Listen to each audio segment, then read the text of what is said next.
Salut à tous, j'espère que vous allez bien et on se retrouve aujourd'hui pour la traditionnelle vidéo de présentation des nouveaux arrivés au PSG. Bienvenue. Encore une fois, Leonardo a fait parler sa discrétion. Dimanche matin, Simone Rovera envoyait l'info. Le soir même, le recrutement de Moise Kean était officiel. On commence à s'habituer à ce scénario et on peut dire qu'il est satisfaisant. L'attaquant italien arrive en provenance d'Everton et est prêté au club parisien jusqu'au 30 juin 2021. Mais ici, l'info la plus importante reste évidemment le fait qu'il n'y a pas d'option d'achat. Allez, on revient aux bases. J'ai décidé de remettre la partie contexte dans ce genre de vidéo. Pour les nouveaux, on divise la vidéo en deux parties. Présentation du joueur et son parcours, avant d'analyser son profil et le transfert évidemment. Si on devait mettre un mot sur le début de carrière de Moise Kean, on pourrait dire précocité. En effet, il est le premier joueur né après 2000 à jouer un match de Serie A. Au passage, il est aussi le premier joueur né après 2000 à marquer dans un championnat du top 5 européen. Vous l'avez compris, la saison 2016-2017 était celle des records pour lui. Il est prêté à l'Hellas Vérone la saison suivante et joue un rôle dans la rotation de la Juventus pendant la saison 2018-2019. 6 buts en 13 matchs de Serie A qui suffisent à Everton pour lâcher 27,5 millions d'euros l'été dernier afin de s'offrir ses services. Aujourd'hui, force est de constater que le changement de statut ne lui a pas réussi. 33 matchs, 2 buts, mais aussi et surtout des petites histoires extra-sportives qui font tâche. Donc il arrive à Paris pour étoffer l'attaque parisienne, entrer dans la rotation et se relancer avant tout. Au niveau de son profil, on peut dire que le PSG signe un attaquant jeune, polyvalent et talentueux.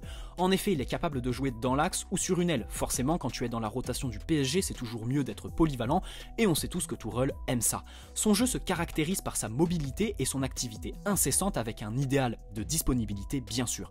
C'est un joueur très actif en termes de mouvement, que ce soit pour se connecter avec ses partenaires ou leur proposer des solutions dans la profondeur par exemple. Dans la surface, il est efficace et ce qui a fait sa précocité sur le terrain, c'est son sang-froid. Techniquement, il est très bon, il arrive à conserver, éliminer et est capable de distribuer ou remiser. Néanmoins, son physique n'est pas très imposant, ce n'est pas un monstre. D'un côté, on peut dire que même s'il est capable de se montrer disponible et utile à la construction, du coup, ce n'est pas en tant que pivot. Second constat que l'on peut faire, le PSG ne recrute pas un joueur qui apportera dans les airs sur les centres de Florenzi et après le départ de Cavani notamment. Et enfin, on peut revenir sur sa mobilité. Il est très bon dans ce domaine et c'est ce qui fera la différence pour lui en Ligue 1. Il devra combler son déficit physique par une grosse activité pour ruser les défenseurs. Vous l'avez remarqué, le PSG recrute un profil qui s'éloigne de Mauro Icardi et c'est tant mieux. Bon, même si certains ne veulent pas s'y faire, la hiérarchie est très claire. Tu as recruté Icardi 50 millions d'euros pour 5 ans, Moise Kean est prêté sans option d'achat pour 1 an. Aujourd'hui, le titulaire c'est Icardi, le remplaçant c'est Moise Kean. Si on veut être optimiste pour Moise Kean, on peut dire que la tendance peut s'inverser dès cette saison, encore plus avec Tourelle sur le banc. Donc ton titulaire est statique, il ne dézone pas mais est d'une efficacité redoutable dans la surface. Derrière tu as un remplaçant qui est bien plus mobile et disponible à la création tout en restant très efficace. Tant mieux pour Tourelle qui en plus de voir son attaque renforcée numériquement dispose d'une diversité assez impressionnante au niveau des profils et donc des différentes complémentarités tactiques que tu peux tenter et créer. Pour le coup, en attaque, il n'est pas à plaindre. Et je rappelle évidemment que toutes les qualités et les défauts de Moise Kean peuvent être améliorés et corrigés. Il n'a que 20 ans et sa marge de progression reste énorme. Choupo-Moting et Cavani étant partis, le PSG renforce son poste d'avant-centre avant tout en recrutant Moise Kean. Mais j'aimerais m'arrêter sur sa polyvalence. Il est capable de jouer sur une aile pour proposer dans la profondeur, proposer des solutions verticales à ses latéraux ou larges à ses milieux, percuter, jouer des 1 contre 1 et faire parler sa vitesse. C'est le genre de joueur capable de perforer une ligne de défense par des appels ou un dribble, mais il est aussi capable de la maintenir assez basse en permanence grâce à sa mobilité et son positionnement. Ici on se rapproche de Kylian Mbappé. On ne va pas s'éterniser ici, mais vous savez tous qu'il y a un PSG avec Mbappé et un PSG sans Mbappé. En effet, actuellement, peu de joueurs dans l'effectif sont capables de proposer dans la profondeur comme le fait Mbappé. Pour illustrer ça, vous pouvez vous refaire le match contre l'Atalanta avec un focus sur Sarabia et Icardi. Moise Kean ne le fait pas aussi bien que Mbappé, en même temps c'est très difficile, mais il est capable de jouer dans un registre similaire, ce qui sera très intéressant selon moi quand Mbappé sera absent. Moise Kean est donc le remplaçant d'Icardi avec qui il s'oppose au niveau des profils, mais il est aussi un bon remplaçant pour Mbappé parce que le PSG gardera un ailier au même registre.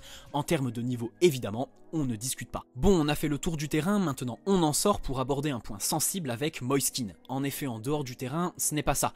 J'ai pas envie de faire le magazine People, du coup je vous laisse faire vos recherches sur 2-3 événements pas en sa faveur. Oui, on peut se poser des questions, du changement est attendu ici, mais il n'a que 20 ans. Sur le terrain, sa marge de progression et son potentiel sont énormes, en dehors, disons qu'il y a une prise de maturité qui devrait logiquement s'effectuer. Dans tous les cas, le PSG prend quasi aucun risque sur ce coup. Près d'1 an sans option d'achat si le joueur ne réussit pas à satisfaire satisfaire, il n'y aura pas de perte financière ou de temps. Et on sait qu'après nos coups foireux il y a 4 ans, c'est toujours bon de s'enlever la pression financière, c'est valable pour le joueur aussi. Certains se disent qu'il fallait recruter un joueur d'expérience pour suppléer Icardi, et j'ai envie de dire que l'expérience, ça a un prix, c'est loin d'être gratuit. D'autres s'inquiètent du fait qu'il n'y a pas d'option d'achat. S'il réalise une bonne saison, tout repose sur la volonté d'Everton, c'est une réalité. On sait tous que le PSG va lui donner de la visibilité, et s'il se montre à son avantage, il y aura de la concurrence sur le dossier, et donc une montée des enchères. Si le joueur veut absolument rester au club à la fin d'une saison réussie, je suis assez confiant sur le fait de pouvoir le signer à un prix qui ne serait pas démentiel, même si une option d'achat aurait été beaucoup plus sécurisante évidemment. Pour résumer, le PSG se renforce numériquement et qualitativement. Moise Kean est jeune, certes il n'arrive pas au meilleur moment de sa carrière, mais on peut parfaitement l'imaginer se relancer au PSG.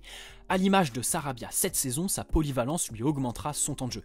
D'un côté, il offre à Tourelle la possibilité d'avoir un poste doublé, oui, mais avec 2 profils différents qui permettront à l'équipe de se diversifier.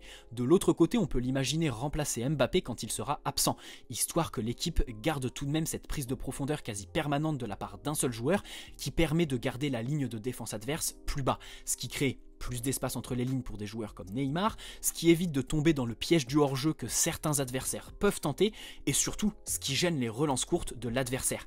Garder une ligne de défense adverse le plus bas possible avec le ballon, c'est les prémices d'un pressing réussi qui a pour but de forcer l'adversaire à jouer long, mais aussi et surtout dans la précipitation, donc avec moins de précision. Ça c'est très important, j'insiste là-dessus, le PSG sans Mbappé est affaibli, le PSG sans un joueur du registre de Mbappé c'est des regrets assurés. Il a des qualités qui sont indéniables, du potentiel et une marge de progression. Le format minimise la prise de risque, on est sur un coup qui s'inscrit parfaitement dans la lignée de ce que Leonardo annonçait depuis des mois.